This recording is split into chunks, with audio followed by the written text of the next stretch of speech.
दोस्तों स्वागत है आपका मेरे YouTube चैनल इंग्लिश बाबू पर। और आज मैं फिर हाजिर हूँ आपके साथ एक नई स्टोरी लेकर। और दोस्तों आज जो स्टोरी मैं आपके लिए लेकर आया हूँ बहुत ही मज़ेदार, बहुत ही मनोरंजन से भरपूर कहानी है। और दोस्तों उसके अलावा आज की जो स्टोरी है, इस स्टोरी में आपको बहुत सारे नए एडवांस लेवल के वर्ड मीनिंग देखने को मिलेंगे। दोस्तों जो रोज़ इसमें स्टोरी लेके आता हूँ, आप देखते हैं उनमें से जो कुछ स्टोरीज़ होती हैं जिसके अंदर आपको बड़े बेसिक लेवल के वर्ड मीनिंग मिलते हैं, लेकिन आज की इस स्टोरी में आपको कई सारे नए एडवांस लेवल के वर्ड मीनिंग सीखने को मिलेंगे। उनकी करेक्ट प्रोनाउंसिएशन के बारे में पता चलेगा और हमेशा की तरह जो इसका ग्रामर का पार्ट है उसे बिल्कुल डिटेल में कवर करेंगे, तो एक एक स्ट्रक्चर को आप बहुत आसानी से सीख पाएंगे। तो चलिए दोस्तों आज की इस कहानी को हम शुरू करते हैं और सबसे पहले कहानी का टाइटल देखते हैं। कहानी का टाइटल है थ्री कनिंग ब्रदर्स। क्या मतलब हुआ दोस्तों? कनिंग एक एडजेक्टिव है जिसका मतलब होता है धूर्त, मक्कार, चालाक, शातिर, उसे कनिंग कहा जाता है। तो क्या अर्थ हुआ? थ्री कनिंग ब्रदर्स मतलब कि तीन धूर्त या कह सकते हैं तीन मक्कार भाई। तो दोस्तों ये आज की इस कहानी का टाइटल है, शीर्षक है। अब मैं इसे पढ़ना शुरू करता हूँ। आपसे रिक्वेस्ट है आप कहानी को बिल्कुल ध्यान से सुने, क्योंकि दोस्तों जो स्टोरी है ये थोड़ी सी लंबी स्टोरी है, तो यदि आप इसे पूरा नहीं सुनेंगे तो ये शायद आप इसे अच्छे से नहीं समझ पाएंगे। तो मेरी आपसे रिक्वेस्ट है कहानी को पूरा सुने, बिल्कुल ध्यान से सुने। और यदि आपको कोई नया वर्ड मिले तो आप उसे नोट भी ज़रूर करें, और यदि आज की स्टोरी आपको अच्छी लगे तो लाइक भी ज़रूर करें। तो चलिए इसको शुरू करते हैं। There lived three brothers in a village. क्या मतलब हुआ दोस्तों? ये जो वाक्य है ये हमारा पास्ट इंडेफिनिट का अफर्मेटिव वाक्य है, और जब हम पास्ट इंडेफिनिट में अफर्मेटिव का वाक्य बनाते हैं तो वहाँ वर्ब की सेकंड फॉर्म का प्रयोग किया जाता है। लिव का मतलब होता है रहना, किसी स्थान पर निवास करना, सेकंड फॉर्म में lived. There lived three brothers in a village मतलब एक गांव में तीन भाई रहते थे। They had remarkable deftness in fabricating stories. क्या अर्थ हुआ दोस्तों? ये जो वाक्य है ये हमारा पास्ट का पॉजिटिव वाक्य है। जब हम ये दिखाते हैं कि पास्ट में किसी के पास कुछ था तो वहाँ पर हैड का प्रयोग किया जाता है हेल्पिंग वर्ब के रूप में। और दे का मतलब होता है वे या वे लोग। जब सब्जेक्ट में एक से ज़्यादा व्यक्ति होते हैं तो दे का प्रयोग किया जाता है, जो कि एक प्लूरल नाउन है जिसकी हिंदी होती है वे या वे लोग। तो क्या अर्थ हुआ? They had remarkable deftness in fabricating stories. Remarkable का मतलब होता है उल्लेखनीय, और डेफ्टनेस का मतलब होता है चतुराई, और फैब्रिकेटिंग का मतलब होता है किसी चीज़ को बुनना, किसी चीज़ को गढ़ना। तो क्या अर्थ हुआ? They had remarkable deftness in fabricating stories मतलब उनके अंदर एक उल्लेखनीय चतुराई थी, विलक्षणता थी इन फैब्रिकेटिंग स्टोरीज कहानियों को बनाने में। चलिए आगे देखिए। Their stories used to be full of impossible events. दोस्तों यहाँ यूज टू का प्रयोग किया गया। यूज टू का प्रयोग पास्ट के लिए किया जाता है। जब हम पास्ट में ये दिखाते हैं कि पास्ट में कोई क्रिया बराबर होती थी तो उस निरंतरता को दिखाने के लिए यूज टू का प्रयोग किया जाता है। Their stories use to be full of impossible events. और जो उनकी कहानियाँ थीं मतलब जो उनकी कहानियाँ असंभव चीज़ों से, इवेंट घटनाओं से पूरी तरह से भरी हुई होती थीं। Once these three brothers set out on a journey. Once मतलब एक बार, ये जो तीनों भाई थे दीज थ्री ब्रदर्स मतलब तीनों भाई, set out on a journey वो एक यात्रा पर निकल पड़े। When the sun set, sunset का मतलब होता है सूर्य अस्त हो जाना, सूरज का ढल जाना, उसे सनसेट कहा जाता है। व्हेन द सनसेट मतलब कि जब सूरज अस्त हो गया, सूरज ढल गया। And it started becoming dark. Becoming dark मतलब अंधेरा होने लगा। And it started becoming dark और अंधेरा होने लगा। And they were still half way to go. दोस्तों स्टिल का मतलब था अभी भी, फिर भी। And they were still half way to go और उन्हें अभी भी मतलब उन्हें अभी भी आधा रास्ता तय करना था। They decided to halt in an inn. दोस्तों हाल्ट का मतलब होता है रोकना, ठहरना, और ये हमारा पास्ट का ही अफर्मेटिव वाक्य है जहाँ सेकंड फॉर्म का प्रयोग किया गया है। दे डिसाइडेड उन्होंने फैसला किया, निर्णय किया, टू हाल्ट रुकने का, in an inn, I double N inn, आप इसे नोट कर लीजिए। इन मतलब सराय, तो उन्होंने एक सराय में रुकने का फैसला किया। आ प्रिंस हैड ऑल्सो हाल्टेड देयर। दोस्तों ये जो वाक्य इसमें हेड के साथ थर्ड फॉर्म का प्रयोग किया गया। जब किसी वाक्य में हेड के साथ थर्ड फॉर्म का प्रयोग किया गया जाता है तो इस तरह का वाक्य पास्ट परफेक्ट का वाक्य कहलाता है। तो क्या अर्थ हुआ कि एक राजकुमार भी वहाँ ठहरा हुआ था। He was wearing expensive garments. Wearing मतलब होता है पहनना, एक्सपेंसिव मतलब कीमती। He was wearing expensive garments, वह कीमती कपड़े पहने हुआ था। स्टडेड, स्टडेड का मतलब जड़े हुए, studded with gems and diamonds, मतलब कि जो रत्नों और हीरों से जड़े हुए कपड़े थे वो उनको मतलब कि राजकुमार ने कीमती वस्त्र पहने हुए थे जो कि हीरो और रत्नों से जड़े हुए थे। चलिए आगे देखिए।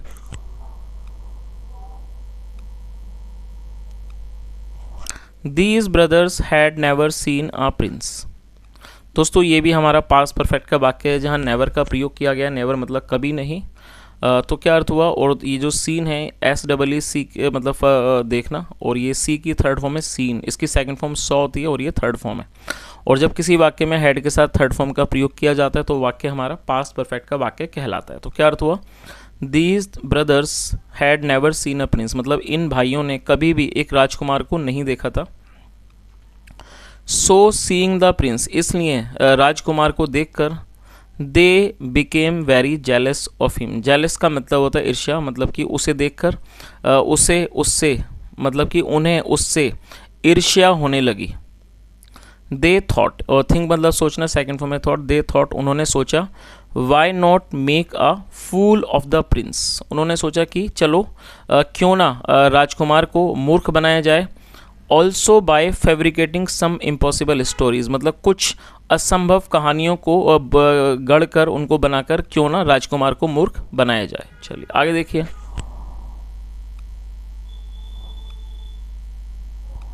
They came to the prince and said, और दोस्तों ये भी पास्ट का अफर्मेटिव वाक्य है जहाँ सेकंड फॉर्म का प्रयोग किया गया। कब मतलब आना, सेकंड फॉर्म में came. They came to the prince, वो राजकुमार के पास आए। एंड सेड, और कहा। Would it not be nice for all of us, क्या ये हम सब के लिए अच्छा नहीं होगा। To tell one story each, मतलब कि हम में से प्रत्येक एक कहानी सुनाए।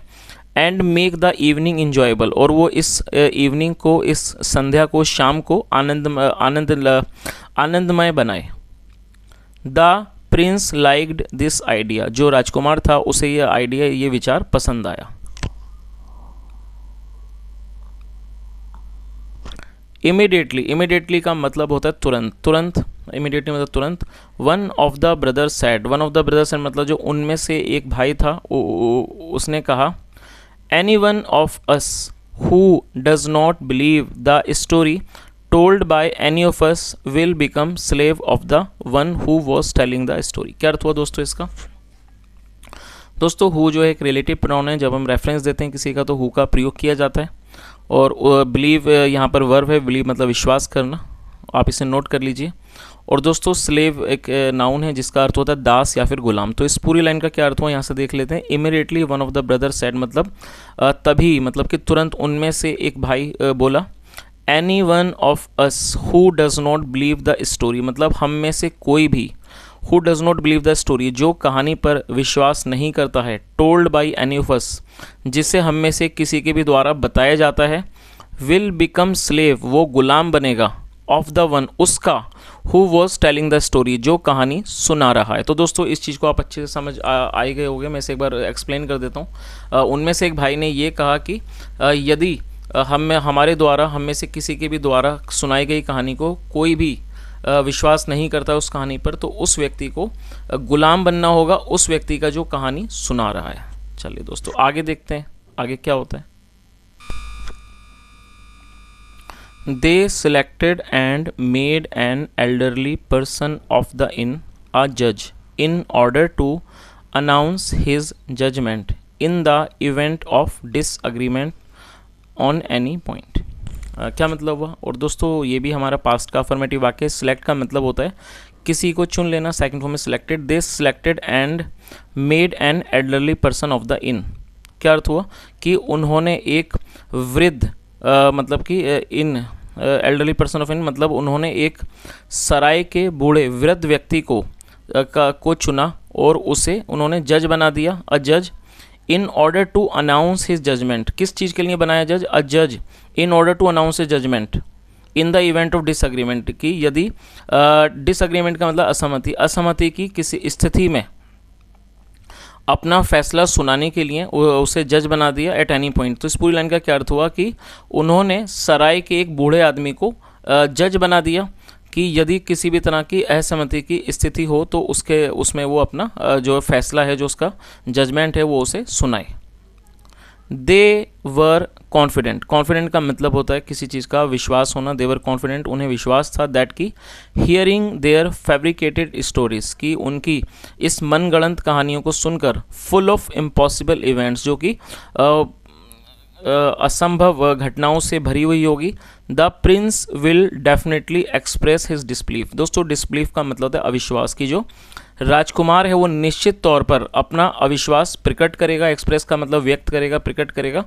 And either he will agree to become their slave, या तो वो सहमत हो जाएगा टू बिकम देयर स्लेव, उनका गुलाम बनने पर वो मतलब कि सहमत हो जाएगा, और या फिर in order to avoid becoming a slave, या फिर अवॉइड मतलब बचना, गुलाम बनने से बचने के लिए he will give some valuable things, कि या तो फिर वो कोई मूल्यवान चीज़ दे देगा टू देम, उनको, एज पेनल्टी, पेनल्टी मतलब कि जुर्माने के तौर पर। तो दोस्तों इस चीज़ को आप समझ ही गए होंगे कि वो जो भाई थे उन्होंने सोचा कि या तो हमारी जो झूठी कहानी है उसे सुनकर प्रिंस जो है वो ज़रूर मतलब कि अपना डिसबिलीफ, अविश्वास दिखाएगा, और तभी वो जो है फिर उसे क्या करना होगा कि जैसा इन्होंने शुरू में ही इस चीज़ की कंडीशन रख दी थी कि यदि कोई विश्वास नहीं करेगा तो उसे गुलाम बनना होगा।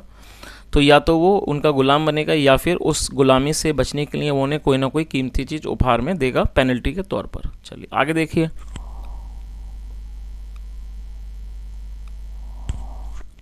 सम others staying in the inn, मतलब कुछ अन्य लोग स्टेइंग इन द इन जो ठहरे हुए थे सराय में, ऑल्सो ज्वाइंड देम, वो भी वहाँ पर उनके साथ शामिल हो गए।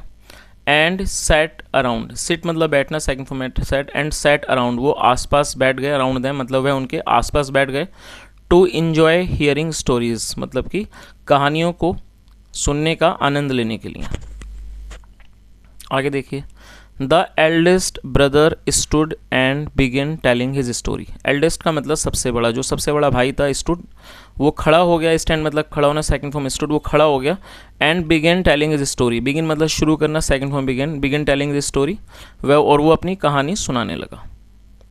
When I was very young, उसने क्या कहा कि जब मैं बहुत छोटा था, I was very fond of playing the game of thief and police. दोस्तों फॉन्ड ऑफ का मतलब होता है किसी चीज़ को पसंद करना, किसी चीज़ का शौकीन होना। तो उसने क्या कहा कि जब मैं छोटा था, बहुत छोटा था, I was very fond of playing the game of thief and police, मतलब मैं बहुत ही ज़्यादा, मुझे शौक था चोर पुलिस खेलने का। वन डे, एक दिन, वाइल प्लेइंग, वाइल का मतलब दौरान, वाइल प्लेइंग खेलने के दौरान, I climbed a tall tree, climb मतलब चढ़ना, सेकंड फॉर्म में climbed, I climbed a tall tree, मैं एक ऊंचे पेड़ पर चढ़ गया। And hid myself, hid मतलब हाइड मतलब छुपाना, ये भी सेकंड फॉर्म में हिड, और मैंने अपने आप को छुपा लिया, इन इट उसके अंदर अपने आप को छुपा लिया। My brothers begin searching for me, और दोस्तों सर्च मतलब ढूंढना, सेकंड फॉर्म, और ये फोर्थ फॉर्म है, और ये बिगिन की second form begin. My brothers searching for मी, मेरे भाई मुझे ढूंढने लगे। दे कैप्ट लुकिंग अराउंड, वो आस पास ढूंढते रहे। But could not find me, लेकिन वो मुझे नहीं ढूंढ पाए। When it began getting dark, और जब अंधेरा होने लगा, getting dark मतलब अंधेरा होना, और जब अंधेरा होने लगा, they gave up, और दोस्तों give up मतलब होता है हार मानना, सेकंड फॉर्म में gave up, they gave up वो हार मान गए। and returned disappointed, disappointed मतलब निराश, और वो निराश होकर वापस लौट गए। Now the problem before me, दोस्तों बिफोर मतलब सामने और पहले, और उसका मतलब सामने भी होता है। Now the problem before me मतलब समस्या थी मेरे सामने, वॉज दैट वो ये थी, I had to climb down, मुझे नीचे उतरना था। एंड बाय नाउ, और अब तक, it had become so dark, बहुत अंधेरा हो चुका था। दैट कि I could hardly see anything, कि मैं कुछ भी मुश्किल से ही देख पा रहा था। सो इसलिए I went to a nearby village. और दोस्तों ये गो की सेकंड फॉर्म में वेंट, सो इसलिए I went to a nearby village, में एक नज़दीकी गांव गया। एंड ब्रॉट अ रोप, रोप मतलब रस्सी, और दोस्तों ब्रिंग मतलब लाना, second form brought, and brought a rope, और एक रस्सी लाया। फ्रॉम अ हट, हट मतलब झोंपड़ी, और एक झोंपड़ी से एक रस्सी लाया। With the help of the rope मतलब कि रस्सी की मदद से। I managed to come down, मैं नीचे आने में सफल हुआ। विदाउट एनी प्रॉब्लम, बिना किसी समस्या के। एंड रिटर्न होम सेफली, और सुरक्षा के साथ मैं अपने घर सुरक्षित या कह सकते हैं सुरक्षा से मैं अपने घर वापस लौट गया। चलिए आगे देखिए। The Prince heard this baseless story, और दोस्तों ये भी हमारा पास्ट का अफर्मेटिव वाक्य है।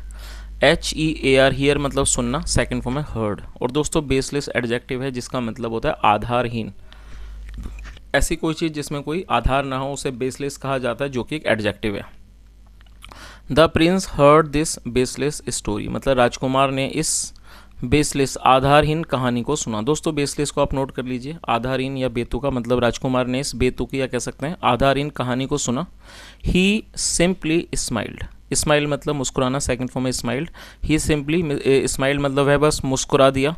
And began waiting for the other one to start, और वो दूसरे, एंड बिगेन वेटिंग और वो इंतज़ार करने लगा, फॉर द अदर वन मतलब दूसरे का, टू स्टार्ट शुरू मतलब दूसरे के शुरू होने का वो इंतज़ार करने लगा। द अदर टू ब्रदर्स, और जो दूसरे दो भाई थे, वर सरप्राइज्ड वो हैरान थे। दोस्तों सरप्राइज्ड का मतलब हैरान, वो हैरान थे। दैट की the prince had easily believed their eldest brother's story. दोस्तों यहाँ ब्रदर के बाद एपेस्ट्रॉफी एस है जिसका अर्थ होता है काके की। जब हम किसी नाम या व्यक्ति के साथ कुछ जोड़ते हैं तो एपेस्ट्रॉफी एस का प्रयोग किया जाता है। तो ब्रदर्स स्टोरी मतलब भाई की कहानी। तो इस पूरी लाइन का क्या अर्थ हुआ कि जो दोनों भाई थे, the other two brothers were surprised वो हैरान थे कि the prince had easily believed their eldest, और वो क्यों हैरान थे कि जो राजकुमार है उसने आसानी से उनके बड़े भाई की कहानी पर विश्वास कर लिया था। And did not raise any question, और उसने कोई भी सवाल नहीं उठाया। और दोस्तों आप इसे नोट कर सकते हैं, रेज मतलब उठाना, और ये हमारा पास्ट इंडेफिनिट का नेगेटिव वाक्य है जहाँ पर डिड नॉट के साथ फर्स्ट फॉर्म लगाई जाती है। And did not raise any question, और कोई सवाल नहीं उठाया। चलिए आगे देखिए।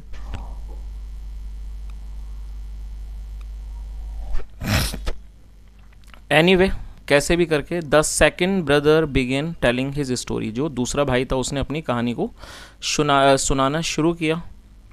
दैट इवनिंग उस शाम, when we were searching for our brother मतलब कि उस शाम जब हम अपने भाई को ढूंढ रहे थे। Who was hiding in a tree, जो हाइडिंग मतलब छुपा होना, who was hiding in a tree जो एक पेड़ पर छुपा हुआ था। I heard the Russell of something moving. दोस्तों आप इसे नोट कर सकते हैं, रसल का मतलब होता है सरसराहट, और हियर मतलब सुनना, सेकंड फॉर्म में हर्ड, और ये पास्ट का अफर्मेटिव वाक्य। तो उसने क्या कहा कि जब हम अपने भाई को ढूंढ रहे थे जो कि पेड़ पर छुपा हुआ था, आई हर्ड द रसल मैंने एक सरसराहट को सुना। ऑफ समथिंग मूविंग मतलब कोई जो चीज़ है वो मूव कर रही है, हिल रही है। फर्टिवली, फर्टिवली मतलब चोरी छुपे इधर उधर घूम रही है। इन द बुशेस झाड़ियों में। आई थॉट मुझे लगा, मैंने सोचा, ये थिंक की सेकंड फॉर्म में। My brother was hiding there मुझे लगा जो मेरा भाई है वो वहाँ छुपा हुआ है। I rushed in that direction, rush मतलब दौड़ना और डायरेक्शन मतलब दिशा। I rushed in that direction में उस दिशा में दौड़ा। बट सरप्राइजिंगली लेकिन हैरानी की बात है, a dangerous and hungry lion मतलब एक खतरनाक और भूखा शेर appeared from behind the bushes, वो झाड़ियों के पीछे से प्रकट हुआ। अपीयर मतलब प्रकट होना। सेकंड में उसने क्या कहा कि हैरानी की बात है कि एक खतरनाक और भूखा शेर झाड़ियों के पीछे से प्रकट हुआ, नजर आया। He had hardly opened his jaws मतलब उसने मुश्किल से ही अपने जो को मतलब जबड़ों को खोला हुआ था। When I dived into his mouth, dive मतलब होता है कूद जाना, छलांग लगा देना, गोता लगाना। When I dived into his mouth और मैंने उसके मुंह में गोता लगा दिया। विद लाइटनिंग स्पीड मतलब कि रोशनी की, प्रकाश की गति से मैंने उसके मुंह में जो है गोता लगा दिया। I did all this at such a great speed, और मैंने ये सब किया इतनी ज़्यादा गति से, दैट की the lion could not gate a chance, कि जो लॉयन था, शेर था, उसे मौका नहीं मिला टू च्यू मी, मतलब मैंने ये जो सारी चीज़ थी इतनी तेज़ी से कि जो शेर था उसे मौका नहीं मिला टू च्यू मी, मुझे चबाने का। I had entered his stomach unscathed. दोस्तों अनस्कैथेड का मतलब होता है सही सलामत, एडजेक्टिव है, आप इसे नोट कर लीजिए। और यहाँ हेड के साथ थर्ड फॉर्म में एंटर मतलब प्रवेश करना, और ये हमारा पास्ट परफेक्ट का वाक्य है। आई had entered his stomach, stomach मतलब पेट, मतलब मैं उसके पेट में घुस चुका था। अनस्कैथेड मतलब मैं उसके पेट में सही सलामत घुस चुका था। नाउ अब आई बिगिन जंपिंग, बिगिन मतलब शुरू करना, second form begin. Now I begin jumping around, और अब मैं उस आसपास कूदने लगा।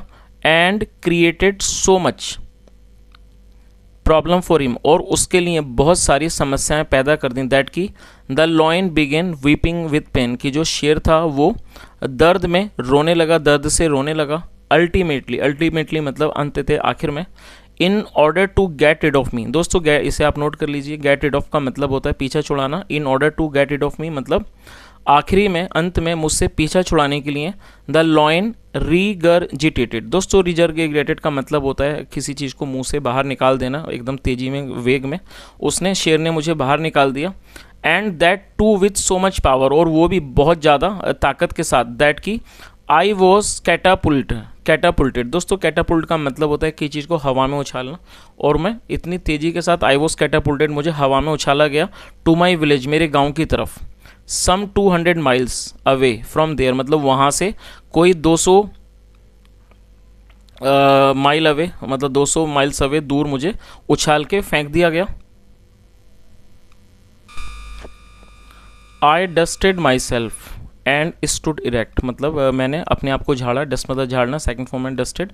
आई डस्टेड माई सेल्फ, मैंने अपने आप को झाड़ा। एंड स्टूड इरेक्ट, और सीधा खड़ा हो गया। चलिए आगे देखिए। और सीधा खड़ा हो गया एज, जैसे कि if nothing had happen to me, जैसे कि मुझे कुछ भी नहीं हुआ है। दस, इस प्रकार। I saved the villagers from that lion, इस प्रकार से मैंने विलेजर्स को, गांव वालों को, मतलब कि ग्रामीणों को बचा लिया, उस शेर से बचा लिया। And the lion was so frightened, और जो शेर था वो बहुत ज़्यादा डर गया। फ्राइटेंड मतलब डर गया, घबरा गया, भयभीत हो गया। दैट की he never dared come to that village, उसने कभी भी हिम्मत नहीं की उस गांव में आने की।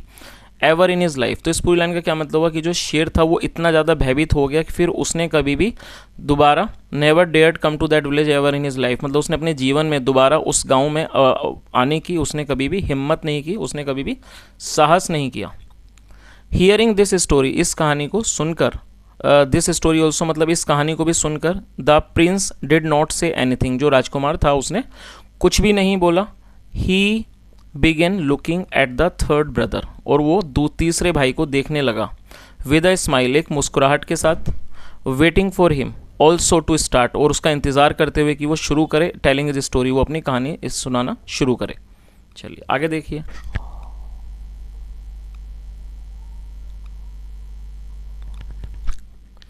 The third brother was stunned to see how the prince had digested a story beyond logic, क्या अर्थ हुआ दोस्तों? स्टंट का मतलब होता है बहुत ही ज़्यादा हैरान हो जाना, मतलब कि चौकन, बहुत चक्कर रह जाना। जो तीसरा भाई था वो भी बहुत ज़्यादा हैरान हो गया, हक्का बक्का रह गया ये देख कर कि how the prince had digested a story, कि जो ये जो राजकुमार है उसने किस तरह से इस कहानी को पचा लिया था। बियॉन्ड लॉजिक, जो कि लॉजिक से मतलब कि जो एक तार्किकता के परे हो, मतलब जिसमें कोई लॉजिक ना हो, कैसे उसने इस चीज़ को पचा लिया। ही बिगेन टेलिंग हिज स्टोरी, और उसने अपनी कहानी सुनानी शुरू की। हेजिटेटिंगली, दोस्तों हेजिटेटिंगली एडवर्ब है जिसका मतलब होता है झिझकता से, मतलब झिझक के साथ उसने अपनी कहानी सुनाना शुरू किया। चलिए देखते हैं कहानी क्या है। वन डे, एक दिन। I was taking a stroll along the bank of a river, दोस्तों टेकिंग ए स्ट्रोल का मतलब होता है सैर करना, चहलकदमी करना। कि एक दिन मैं, आई वॉज टेकिंग ए स्ट्रोल मतलब मैं सैर कर रहा था, along the bank of the river मतलब कि नदी के किनारे पर टहल रहा था। I saw that all the fisherman were looking towards the river with disappointment, क्या अर्थ हुआ दोस्तों? सी मतलब देखना, सेकंड फॉर्म में सो, आई सो मैंने देखा, दैट की ऑल द फिशरमैन की जो सारे मछुआरे थे, वर लुकिंग वो देख रहे थे, टूवर्ड्स द रिवर मतलब कि नदी की ओर देख रहे थे, नदी की तरफ देख रहे थे। विद डिसअपॉइंटमेंट मतलब निराशा से नदी की तरफ देख रहे थे। व्हेन आई इंक्वायर्ड, दोस्तों इंक्वायर मतलब होता है पूछताछ करना, सेकंड फॉर्म में इंक्वायर्ड।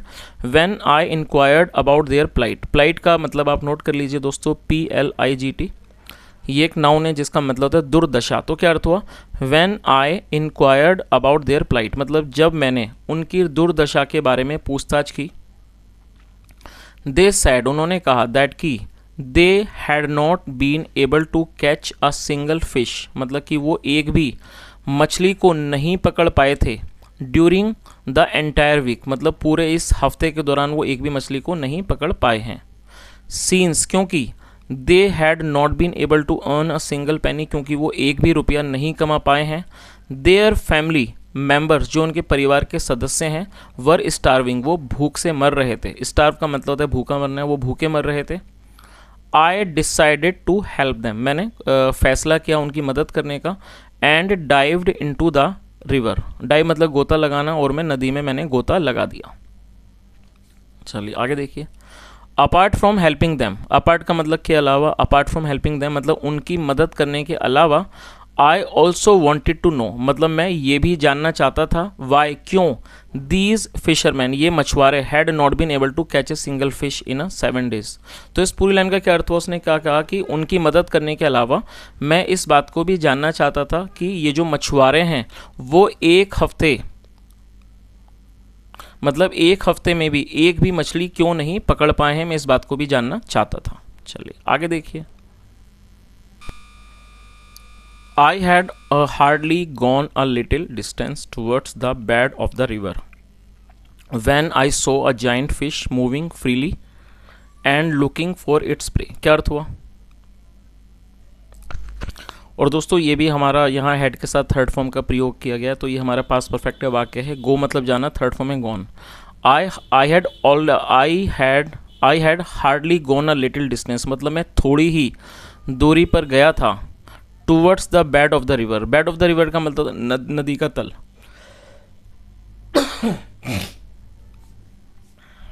तो इस पूरी लाइन का क्या मतलब हुआ कि मैं नदी के तल की तरह, नदी का जो तल था उसकी तरफ थोड़ी ही दूरी पर गया था। व्हेन आई सॉ, जब मैंने देखा, अ जाइंट फिश, एक बहुत बड़ी मछली देखी, मूविंग फ्रीली, जो बहुत ही आज़ादी से, स्वतंत्रता से घूम रही है। And looking for its prey, prey मतलब शिकार, और वो अपने शिकार को ढूंढ रही है। एंड द स्मॉल फिश, और जो छोटी मछलियां हैं, were trying to hide themselves in different corners, और जो छोटी मछलियां हैं वो अपने आप को अलग अलग कोनों में छुपाने की कोशिश कर रही हैं। ऑफ द रिवर, नदी के। तो इस पूरी लाइन का क्या अर्थ हुआ कि जो छोटी छोटी मछलियां हैं वो नदी के कोनों में अपने आप को छुपाने की कोशिश कर रही हैं। नाउ, अब, आई अंडरस्टूड, और ये अंडरस्टैंड की सेकंड फॉर्म है जिसका मतलब समझना। नाउ आई अंडरस्टूड, अब मैं समझ गया। वाई, क्यों, these poor fisherman had not been able to catch any fish during this period. तो क्या अर्थ हुआ कि उसने क्या कहा कि अब मैं समझ गया कि क्यों ये जो गरीब मछुआरे थे वो इस दौरान एक भी मछली को नहीं पकड़ पाए थे, इस बात को मैं समझ गया। दिस जाइंट फिश, और ये जो बड़ी मछली थी, had eaten away majority of fish, वो मतलब ये जो बड़ी मछली थी वो एक बड़ी संख्या में, मतलब कि एक फिश की, मतलब एक मेजोरिटी ऑफ फिश, जो मछलियों की एक बड़ी संख्या थी उसको वो खा चुकी थी इन द रिवर, नदी में। I immediately transformed myself into a fish. दोस्तों ट्रांसफॉर्म मतलब बदलना, सेकंड फॉर्म ट्रांसफॉर्ड, और इमीडिएटली तुरंत, मतलब मैंने तुरंत अपने आप को एक छोटी एक मछली में बदल लिया। एंड बिगेन एडवांसिंग, एडवांस मतलब बढ़ना, and began advancing towards the giant fish, और बड़ी मछली की तरफ मैं आगे बढ़ने लगा, मतलब बड़ी मछली की तरफ मैं आगे बढ़ने लगा।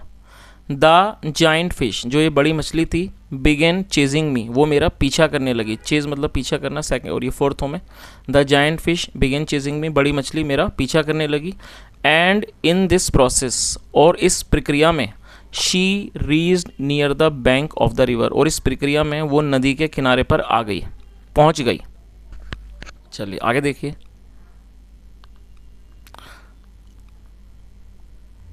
The fisherman were already waiting there for this fish with long spears in their hands. दोस्तों स्पीयर मतलब होता है भाला, भाले। तो क्या अर्थ हुआ कि जो फिशरमैन थे, मछुआरे थे, वर ऑलरेडी वेटिंग देयर, कि वो पहले से ही वहाँ इंतज़ार कर रहे थे। फॉर दिस फिश मतलब वो पहले से इस मछली का इंतज़ार कर रहे थे। With long spears in their hands मतलब अपने हाथों में लंबे भाले लेकर पहले से ही वो इस मछली का इंतज़ार कर रहे थे। All of them attacked the fish, उन सभी ने मछली पर हमला कर दिया। एंड किल्ड इट, और उसे मार दिया।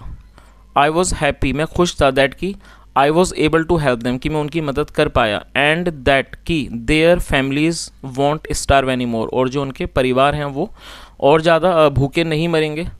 आई transformed myself back into human form, और मैंने दोबारा से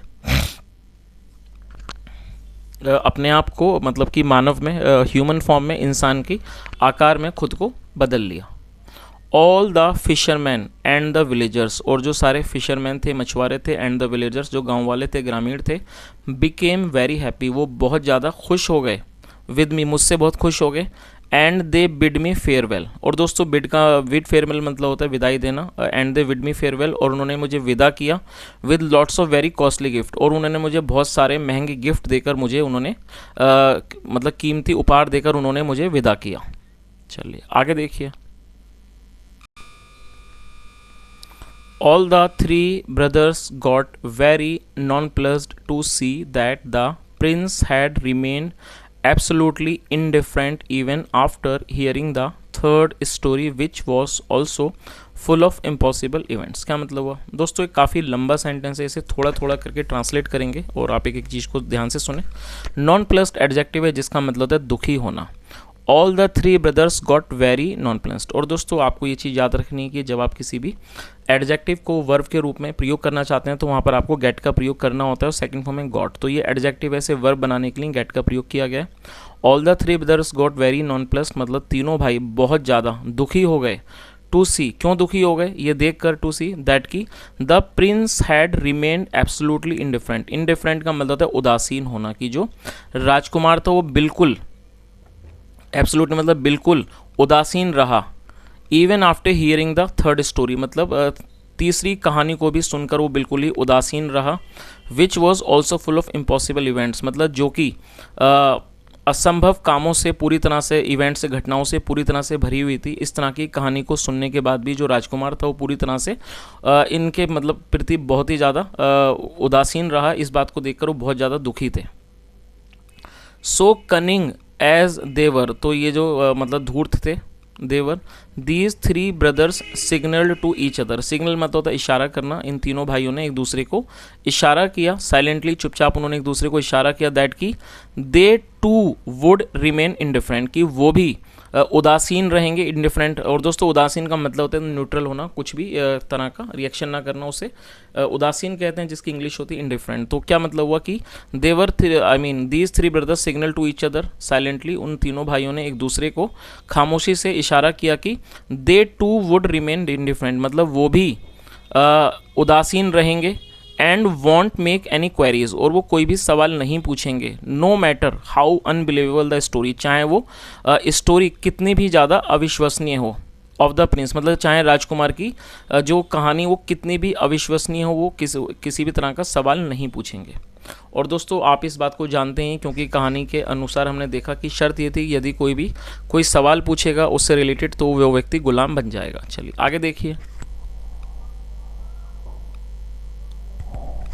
the Prince started his story दस, और दोस्तों अब ये जो कहानी सुनाने की बारी है वो राजकुमार की है, बिल्कुल ध्यान से सुने।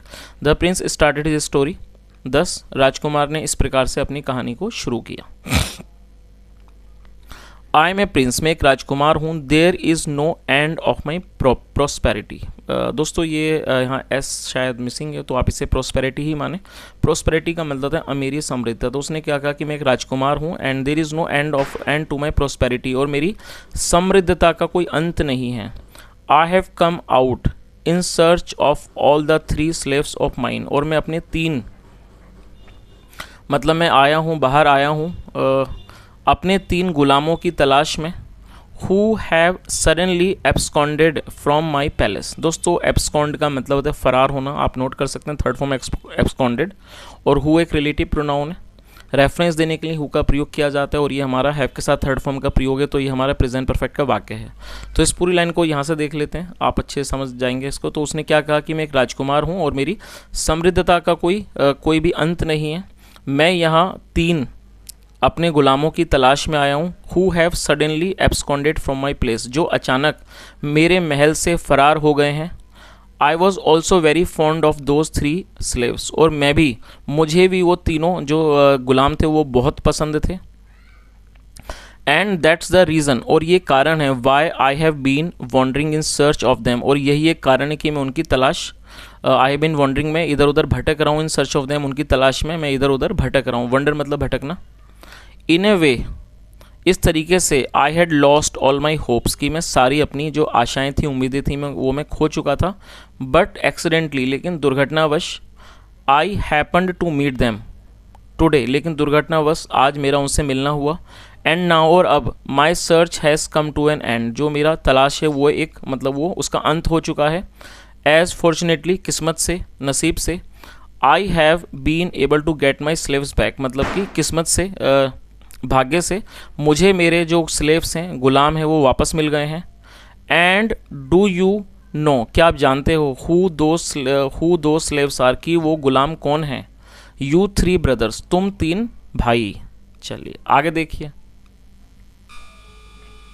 Hearing the story of the Prince they were overcome by a kind of stupor. क्या अर्थ हुआ दोस्तों? स्टूपर का मतलब होता है किसी भी तरह का चेतना, उसे स्टूपर कहा जाता है, मूर्छता। तो क्या अर्थ हुआ? Hearing the story of the Prince they were overcome by a kind of stupor, मतलब कि राजकुमार की कहानी को सुनकर वो एक तरह से मतलब जो उनकी जो मूर्छता थी, या कह सकते हैं जो उनकी अवचेतना थी, उससे वो बाहर आए। They were trapped in their own trickery, और वो अपने ही जाल में, मतलब कि जाल में फंस चुके थे। ट्रिकरी मतलब चाल, वो अपने ही चाल में फंस गए थे। नाउ अब, द सिचुएशन वॉज दैट, अब जो स्थिति वो ये थी, if they refuse to believe his story, यदि वो उसकी कहानी को मानने से इनकार करते हैं, दे वुड लूज़, वो हार जाएंगे। And even believing the story, और यदि वो उसकी कहानी को मानते हैं, would make them his slaves, वो मतलब यदि वो उसकी कहानी पर विश्वास करते हैं तो वो उसके गुलाम बन जाएंगे, देम हिज स्लेव्स। देन फिर द जज अनाउंस्ड हिज जजमेंट, उसके बाद जो जज था उसने अपना फैसला सुनाया। In favour of the Prince, मतलब उसने राजकुमार के पक्ष में अपना फैसला सुनाया। एंड डिक्लेयर्ड, और उसने घोषणा की, ऐलान किया, दैट की he had one the bat, की वो शर्त जीत चुका है। And that it was incumbent, दोस्तों इनकम्बेंट का मतलब होता है अनिवार्य, और ये चीज़ लाजमी है, अनिवार्य है, ऑन द 3 ब्रदर्स, 3 भाइयों पर, टू एक्सेप्ट हिज स्लेवरी, की वो उसकी गुलामी को स्वीकार करें। चलिए आगे देखिए। The prince had a hearty laugh to see them in this funny situation, जो राजकुमार था वो इन तीनों को इस अजीब सी स्थिति में देखकर बहुत ज़्यादा हंसा। He freed these cunning brothers, free मतलब आज़ाद करना, छोड़ देना। उसने इन तीनों धूर्त भाइयों को, चालाक भाइयों को आज़ाद कर दिया, ऑन कंडीशन, एक शर्त पर, दैट की इन फ्यूचर, भविष्य में, they should not try to trap simple and innocent people, की भविष्य में वो कभी भी मतलब कि आम और मासूम लोगों को नहीं ट्राई करेंगे। They should not try to, मतलब कि अपने जाल में फंसाने की कोशिश नहीं करेंगे। In their fabricated and unbelievable stories, अपनी मनगढ़ंत और अविश्वसनीय कहानियों में मतलब मासूम लोगों को फंसाने की वो कोशिश नहीं करेंगे। The 3 brothers promised to restrain themselves, restrain मतलब रोकना, और जो तीनों भाई थे उन्होंने वादा किया, टू रिस्ट्रेन दैमसेल्व्स, अपने आप को रोकने का, फ्रॉम सच एक्टिविटीज़, इस तरह की गतिविधियों से खुद को रोकने का उन्होंने वादा किया। एंड दस, और इस प्रकार, saved their lives from slavery, और इस तरह से उन्होंने अपनी जीवन को गुलामी से बचाया। फ्रॉम दैट डे, उस दिन से, ऑनवर्ड्स, उस दिन से लेकर, none heard these brothers telling a false and baseless stories, मतलब उस दिन से लेकर किसी ने भी उन भाइयों की कोई जो आधारहीन कहानियाँ थी, झूठी और जो आधारहीन कहानियाँ थी, उनको नहीं सुना।